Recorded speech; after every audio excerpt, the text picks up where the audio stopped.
If there are personal email as part of the documentation of the company, they might contact you in your personal email. Hello and welcome to Episode 3, Season 2 of your Cyber Threat Intelligence podcast. Whether you're a seasoned CTI expert, a cybersecurity professional, or simply curious about the digital battlefield, our expert guests and host will break down complex topics into actionable insights. On this episode of Season 2, our host, Pedro Kertzman, will chat with Katya Kandratovich, who has industry certifications from ISC Square and CompTIA. Her cross-industry background gives her a unique perspective on risk, people, and technology, helping her translate highly technical findings into clear, actionable strategies for business leaders. A lifelong learner, Katya stays at the forefront of security trends through continuous study and by engaging with the InfoSec community. Fluent in English, Russian, and Italian, she enjoys sharing practical insights and encouraging more diverse voices to join the cybersecurity field. Over to you, Pedro. Katya, thank you so much for coming to the show. I'm really happy to have you here. Thank you, Pedro, for having me. I'm super excited to be here today. Amazing, me too. So we were talking about how attribution is getting more complicated these days. What are you seeing? You think it's because of the amount of signals we're getting from threat actors, or their skills to do, let's say, OPSEC and hide their trails are getting better? Is it because they're sharing more tools and then it's hard to pinpoint who is actually doing the work behind the scenes? What are you seeing down there in the deep web? I will start the explanation with a small explanation, but everything that you mentioned in your question, it's all part of the whole deal. Okay. Yes, everything is part of it. There is not only one incentive or one motive why they're doing this. Absolutely everything that you enlisted, it's actually part of the whole deal, while attribution is getting more complicated. Mm-hmm. So I should start that ransomware is not going anywhere. It will stay as the one, I think, most impactful cyber threat for 2026, like it was in 2025, because it still represents a dominant threat for due to their activity level and the results of the activity, because it still causing and might cause a lot of serious disruptions, to a major disruption to the organizations. Yes, organizations right now, I should admit, not all sectors, but they more resilient to cyber attacks. They have more, experience too, right? Because ransomware has been here for a while, but I think they started to pay more attention to their backups. They started to pay attention to the security postures, to the security policies, that it's actually part of their culture, not just some of IT people only dealing with this. No, they're trying to implement it, cybersecurity as part of the culture, and that unfortunately everybody can be attacked. Doesn't matter how people said, I'm not important, I'm not going to be attacked. Yeah. You never know what in the supply chain attack you're part of it, right? Exactly. So yes, so that's why, because organization becoming more resilient and they're becoming more professional to responding to those breaches, and also the involvement of law enforcement, because they're doing a great job of tracking the threat actors and taking down their infrastructure.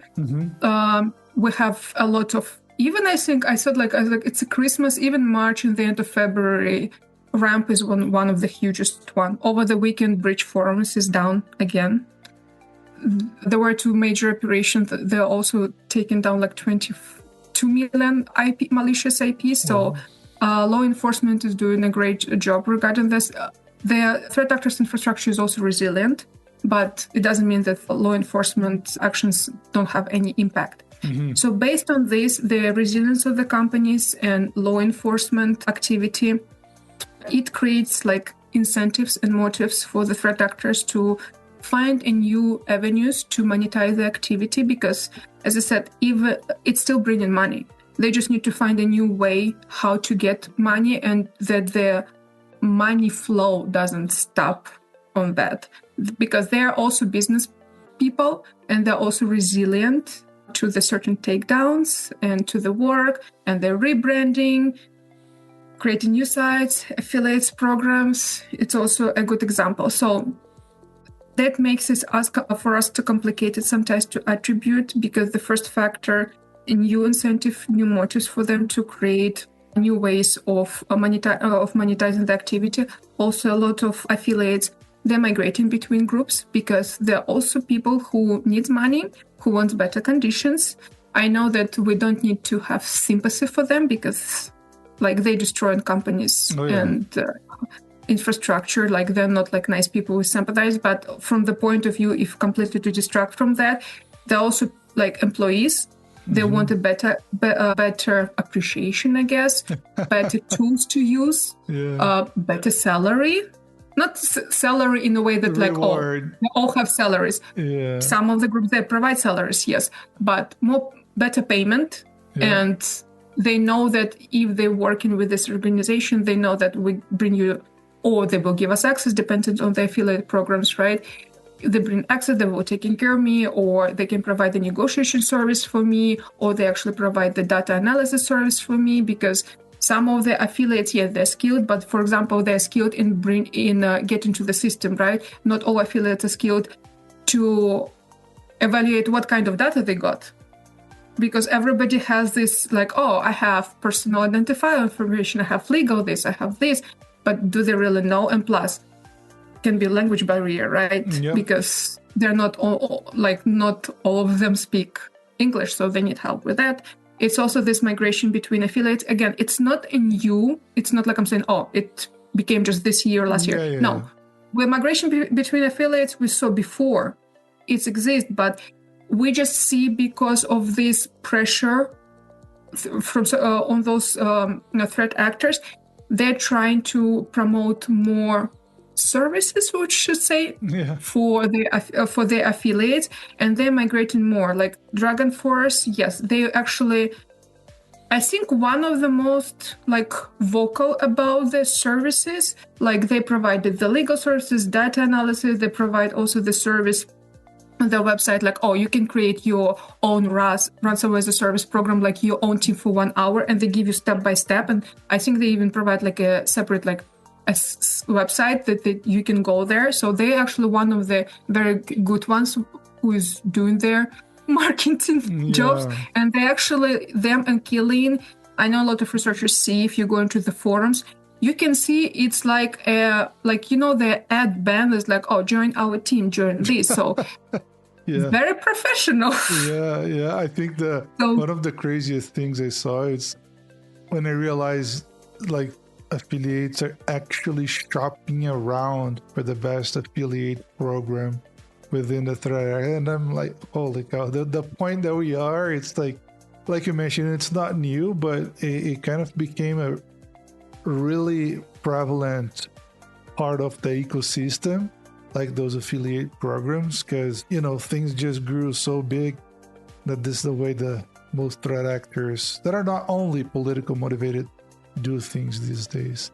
From a profiling standpoint, all that noise in the deep web, sharing, you name it, infrastructure payloads and all that, how can you distinguish from what is noise, what is really like good information and that I should use to base my attribution or anything around that? Sure. So I should just mention that, yes, we pay a lot of attention to attribution and profiling. I just don't want people have a wrong impression that, oh, we like blindly following attribution, that like it's attributed to this threat actor and blindly following the profile, right? No, attribution and profile is just for us the tools, what to expect, and based on the information that we get, it helps us to build our defense strategy for us and our clients better. It's a good question for you. Yes, it's a lot of noise. A lot of and I'm using it myself, the researchers from other researchers whose opinion and work I trust.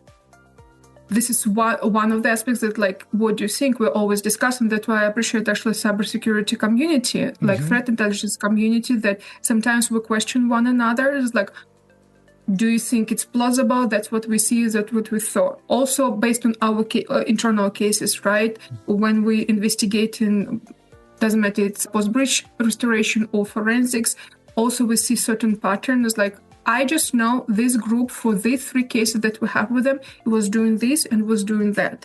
So we just created this profile and attribution. Doesn't matter that they will not change because we just discussed with you because they keep trying. It's just for us the tools.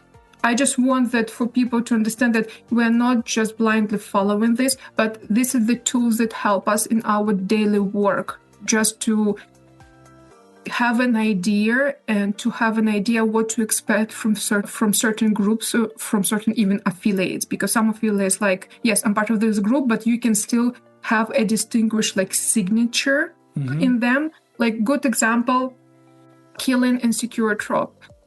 You could see that they even on the website put like a watermark that it's them.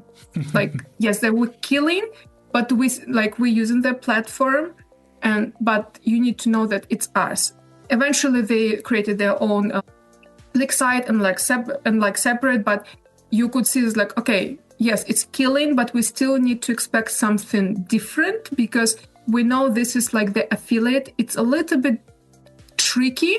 Maybe it doesn't like align to the profile that we get used to it, but we still keep on adding but it's still killing. So we might expect in negotiation, for example, we still might expect the certain pattern that we can get used to it. So yeah, it's going, I think, with an experience and relying on people that you work with and like repeated pattern that you see also from the cases, because yes, there are a lot of research, a lot of reports going every week. You still need to be careful because sometimes it's misunderstanding, sometimes it's noise, and sometimes it's like, I don't think so. Like, I didn't see. Okay, you saw it, good. I don't see. I don't think I have a confirmation for them, but you just still keep it in mind. It's like, okay, it may happen. We still, in Cypher, we based for us that what I see, and again, on the proved already sources. This is my main goal. I'm still going through all the reports from the vendors, of course, so because I need to be aware of what's going on. Maybe I missed something. But it's a good question. Yes, there is a lot of noise and it's really easy to fall for it. And then it was like, doesn't add to the picture that I see. And then you're trying to question like, am I wrong?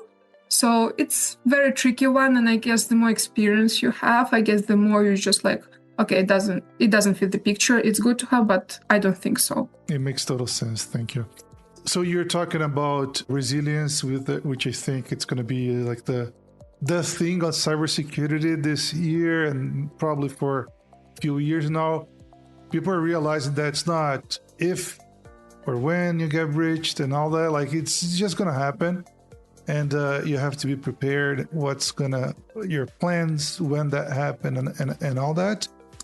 So again, with that scenario in mind, of course, threat actors have to adapt because companies, quote unquote, are not too worried about if they're going to get breached because they know they will, but they will be more resilient to handle that breach without panicking, without maybe even the end goal, I should say, without even pay ransom, right? So how do you see threat actors changing from a pressure point type of mindset? Are they changing to that more resilient industry, trying to defend against them? Do you see that shift as well on their side? You mean the shift that they're trying to find new pressure points to get? Yes. Yes, but before I also should mention that they use the same technique that we used before. It's not something, again, super sophisticated in the sense that it's still phishing and vishing. It's very... I know people still think it's like, oh, how you fall for it? Trust me. And especially with AI, phishings are very good. Oh, yeah. Vishings are very good.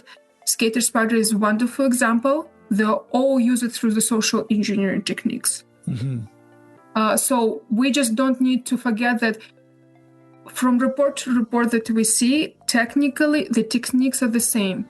It's social engineers, it's leaked credentials and Stealer's logs that actually Stealer's logs now started to get more proper attention because it has a lot of information that can be used because it provides you, it's not just the credentials provide you information, yes, password, username, it's also provide the portal.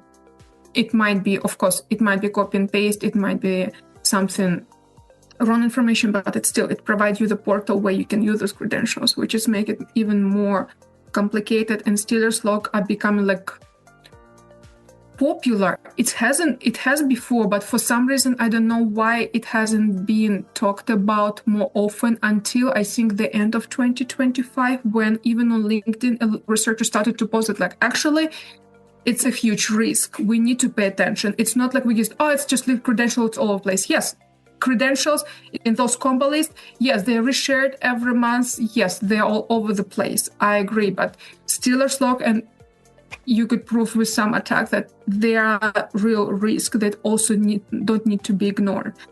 Of course, vulnerability 0 days didn't go anywhere. Public-facing applications, social solutions, it's again one of the main vectors. It didn't go anywhere. So all those three, it's still all there. So it's not like, oh, yes, they treat my technique that the threat actors used a lot of the native software and solution inside the companies, and like remote monitoring management is like all over the place. EDRs is, yes, they like to use it because when you investigate, you see the names like, but it's a legit software, right? it shouldn't raise an alert, but then it's like, oh, but we don't use that. And like, why it's doing there, right? We also saw the case when, I don't remember the name of the software, but the threat actors installed, the software when they monitor the employees on their computers. So they installed this software to make screenshots. Like you would say, it's like, okay, company might use it, right? Because just to monitor for this. No, it's threat actors like, oh, why not? We don't want to use the malware. We can use this one because it's a legit tool that doesn't ring the bell right away from that. Yeah. So, and again, yes, they like to use that.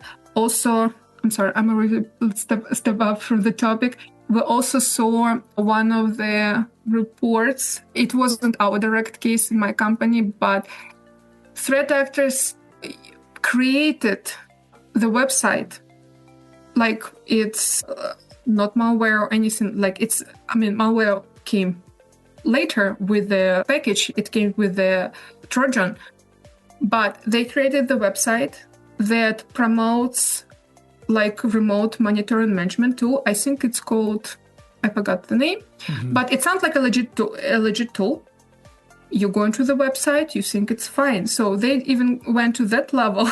Yeah. That you can see, like, I think it's even pop up in the search engine like a legit tool because, okay, something connect. Yeah, it sounds legitimate. I think I saw this tool before, but like just one word tweak, and then it's brought by the end of the day. Who researched it? Yes, they found the rat inside, remote Trojan inside. It's like, okay, so it's not remote management tool, but you go into the website to check, and they even have the signed certificate for that. You want to check, as like, it seems legit, so but it doesn't fit the picture again. So it's not like a common case, but you still also have the cases that maybe these small tweaks can say, and again, they're using the large language model to create this. So it might have an idea that, oh, okay, now it's all AI, it's completely new. No, there are such cases like that. And that's what's interesting. But still, the main attack vectors are the same. Phishing or vishing in general, social engineering is still very effective, and it's used like credential Stealer's Log, vulnerabilities in 0 days, for 0 days, any internet-facing application solution, they're all there, they're still attacked. And so that's why you wouldn't be surprised, like certain vendors, they were all the time mentioned, and it's still not patched. Yeah, no, that happens. So that's why it's still there. It's not due to the sophistication sometimes, but there's certain gaps, certain lapses. So yes, they're becoming sophisticated in trying to find, as native is really hard to get. And the last one, the attack we have Talos, right? The one that Shiny Hunters made, they claiming they took so huge amount of data. I was like, I can't even imagine how you can store it and take it. But it also was without any malware. They used a native tool. they use the Microsoft Intune to do what they needed to do without even installing any malware. Regarding that, yes, the pressure point and the Talos is actually a good example because the Viper was used. We saw GetU that the Viper is more like by the state actors, right? More on the industrial infrastructure. It's more like that. So maybe it might. I mean, the threat actors who perform the attack, it's still not the like ransomware threat actor that we get used. They're more like categorized as hacktivists and also state actors. But still, it might give an idea that... Oh, I'm sorry, I'm confused with the striker. The shiny hunters, it's different, so I'm confused. It's okay.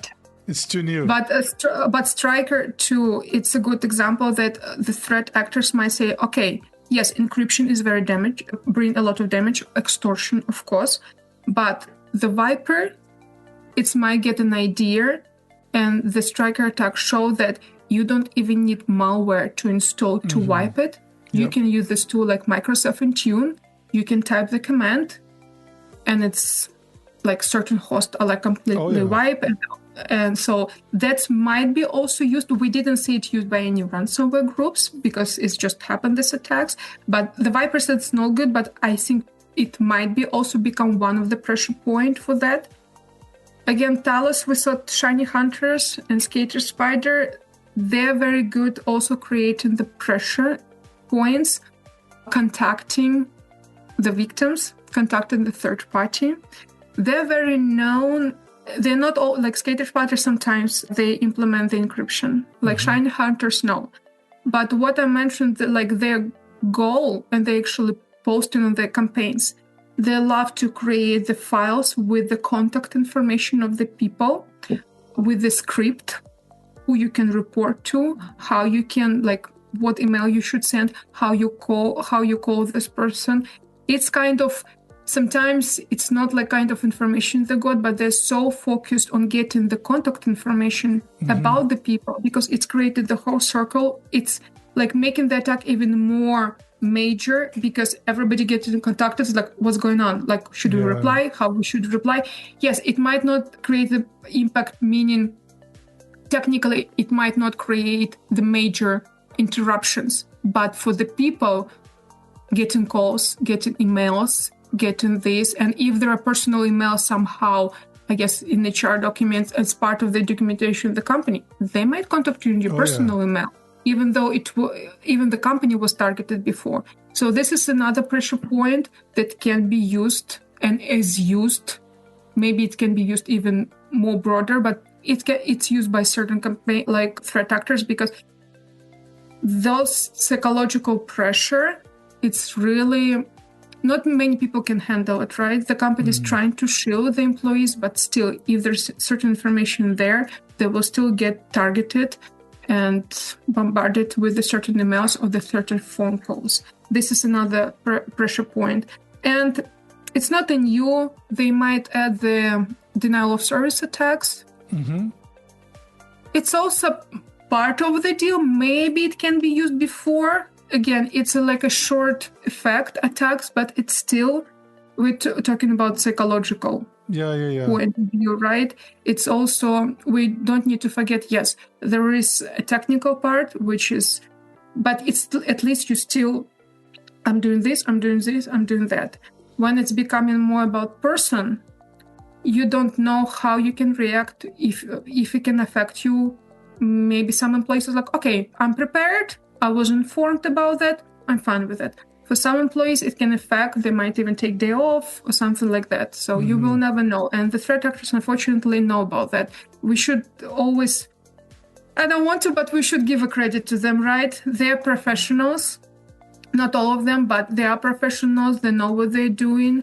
And when they see that it works, they keep continue. And other groups, when they see that it works, they might sooner or later implement the same tactics. Maybe it won't be so successful, but it also can go case by case. So those pressure points are still there, and it's going to evolve because, it is successful. Is the reality that we're just seeing these days. Is related. Yeah. Yes. And you were talking also about vulnerable applications. How do you see like supply chain playing a role down the line, like being a vector for new attacks? And is there any way that you saw in the deep web, for example, that companies could monitor to try to get a little ahead of the supply chain attacks that might be coming down the line based on the technology stack they use, like monitor for specific applications that could be leveraged through a supply chain attack to target them? Like, is there any way to get ahead of it? It's a tricky question because threat actors become an experience of what they can share on the forums because they know that the researchers and law enforcement Monitoring are there and monitoring. There are certain threat actors or users on the forums. Yes, they posted like certain names, like, oh, I have the data or have the access, and they actually share sometimes the solutions or applications. So you like kind of ring a bell. You can track that, but it's a small amount. Someone that's like to, yes, they posted like, I have the data for this company. I have so many records, I have so many this, and you're like, okay, so this is a company that provides this service, so they might have other clients, so you can't track that. But most of the time, I might be wrong, but what I see that they don't like to put the names anymore, that it makes sometimes for us difficult to track even our clients if there's any claims. They just put for example, the sector, the field, they put what access they have or what the data they have. And like, if you want more information, you can contact us and all this, but you can't contact every single username on the forums. And it's not only one forum. So they become very good at the hiding, and it's a challenge to track them. That's why like private chats and rooms, when other researchers exfiltrating, it's more like useful, and you will have much more results from that. Because like, even though they don't give you the name, you have still more context to add things. It's like, okay, I think they're targeting that one. This campaign is going on. Okay, I think I know what they're talking about, just in case if they don't provide the names. So yeah, like 100% that like, oh, we don't do this to track it. Not really, but you might get lucky sometimes. Yes, but they're very, like the major attack, they're usually very experienced, and they don't disclose this kind of information unless there is like certain private circles that you manage to get in, and then you can have some kind of context what's going on. Yes, it can be, but it's still one of the tools to use. But yes, it's not like 100% bulletproof that just monitoring the forums, this can give you the answer to your question, but it's still one of the tools to use. You don't need to ignore it. I know that like some people think like, oh, just monitoring forums, waste of time. No, you can sometimes get across very useful information. Yes, private rooms, I'm all for that. It's good, but sometimes you can't get to the certain circles, right? So you should work with what you have. So yes, it's hard. And supply chain attack, we also, like Vipers, I guess, we like to associate with something state actors doing. It's not. And I think one of the first threat actors that just come on the mind, it's Clop, because they're was like consistent with the campaigns, right? They're like Move It in 2023 was big, then Clio, then Oracle EBS, and they put it like they post in the small campaigns, and it give us a track. And it also was like just one. Each campaign is like assigned to the 0 day. So this is also, they get to the one solution, one point, and they get all this information, and then you can see how much they posted. Again, the end of 2025, even not August. Salesforce, right? It didn't leave the article, the headlines for so many times. It started with one attack, and then Salesforce was all again and again and again. It's also supply chain attack. Doesn't mean that the vendor was again breached, but they use information that they got it to use this. Even the Talos that we mentioned, this petabytes, again, by shiny hunters.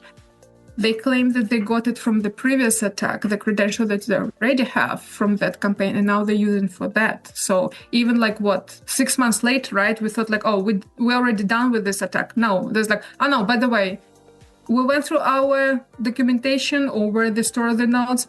We can use one more. And here you go, another headline. Mm-hmm. So we use that. That's why management service providers are one of the targets, because if you breach them, how many clients they have. Oh my goodness, yeah. So I think, if I'm not mistaken, Dragon Force is targeting them, because if you get just one MSP, how much damage you can get. It's just bad. And we know that even MSP were the ones supposed to provide security, right? They're also vulnerable, unfortunately. Oh yeah, like any company. So, yes, and the integration sometimes are overseen. Also, the security controls that, yes, it's the third party. You still need to put controls, but sometimes it's it's a third party's integration. We saw that we have security control. We thought we have MFA there, but we don't have anything. It's really complicated. The amount of pieces. I think you mentioned it touched on a good point. The information we can get on the deep web will be part, an extra piece of the puzzle. There's nowhere we're going to find the answer for everything we need in a single place or see the detailed explanation. There's no documentation for that stuff. So we need to be able to collect the pieces we can get. Yes, the supply chain is not only about we breach MSP or we breach any service provider that has a lot of clients. It can be for example, North Korean, China. It's not it's more for espionage, right? State actors, but it's still supply chain attack when they have certain MNP packages, when they were targeting developers of certain companies. It's also part of supply chain attack. So we don't need to disregard that too. It's we just get used big companies. No. GitHub, who everybody uses, it also can be part of the supply chain attack, because not everybody checking all those long codes, right? Yeah. Even though there are recommendations that if you have your GitHub, you're using it, make sure in the production, don't put your credentials, don't put any code that you don't check, but situation happens. Yeah. Sometimes they happen people just launch any packages on their work laptop and it's right there. It seems legit, but it's also part of supply chain attack. So we don't need to forget that it's all on industrial level or big companies level. No, something simple as GitHub, it's also supply chain attack. Yeah, I agree. Just this one is direction that they're targeting certain people, developers, right? Because developers have a lot rights in the system. Privileges, yeah. Privileges, so it's also supply chain attack. So avenues are very wide. And that's why, again, coming back to our to the beginning conversation, that yes, they're trying to look for new ways to monetize the activity and the action. So our day today. To mention also, we saw the trend about healthcare. It was rules, right? Even around threat actors, that healthcare shouldn't be touched or target. And even somehow there were cases when they target free decryption or were provided. But we just started to see that some of the groups, they're openly posted in their affiliate rules that healthcare is no longer a red flag. Okay. It's a green flag. So it's part of the deal. You can go ahead and target them. It was in one of the groups in the affiliates rules. There was also another group that posted on the forums with the technically saying that I will buy the access to the healthcare facilities, yes. And we also saw even discussions of certain threat actors that some of the users saying it's not right, you target the hospitals, you don't know what the consequences. And their answer was just it's part of the business. If they don't care to take care of the infrastructure and the security, why should we? We just technically give them a favor that we're showing where you have vulnerabilities, when you have weak points. So it's up to you to pay resolved and then take care of your system, meaning like it's your fault that you don't provide the security posture on the level of the proper level just to resist this kind of attack. So yeah, that's important. That unfortunately it's not so widespread now, because certain actors, they are kind of target healthcare, but more like, technical, nothing to do with hospital, but more like suppliers, like certain the equipment. So it's kind of healthcare, but more like manufacturing. But like certain groups, like no, hospitals, it's they don't open. Care. Yep. You go ahead. It's kind of, I guess you still don't want to believe in that, because still hospitals. Yes, we understand that they should have better security, should have this, but you still have the patient there that might cause the lethal cases. And there are other like fields you can focus on, like just leave alone the healthcare, the kids, especially when they're posting some of their children hospitals, like you don't have to do that. Like you really don't have to do that. So unfortunately, that's what we saw and they're posting it. I don't know if it's becoming a wider trend, but just certain groups just technically claim it openly that they don't mind to target their healthcare. And healthcare, I'm talking about the hospitals. Yeah, that's really sad. I agree. Katya, thank you so much for so many insights. I really appreciate you coming to the show, and I hope we'll see you around. Thank you. Thank you so much, Pedro. It was really nice conversation and talking to you. Amazing. Thank you. And that's a wrap. Thanks for tuning in. If you found this episode valuable, don't forget to subscribe, share, and leave a review. Got thoughts or questions? Connect with us on our LinkedIn group, Cyber Threat Intelligence Podcast. We'd love to hear from you. If you know anyone with CTI expertise that would like to be interviewed in the show, just let us know. Until next time, stay sharp and stay secure.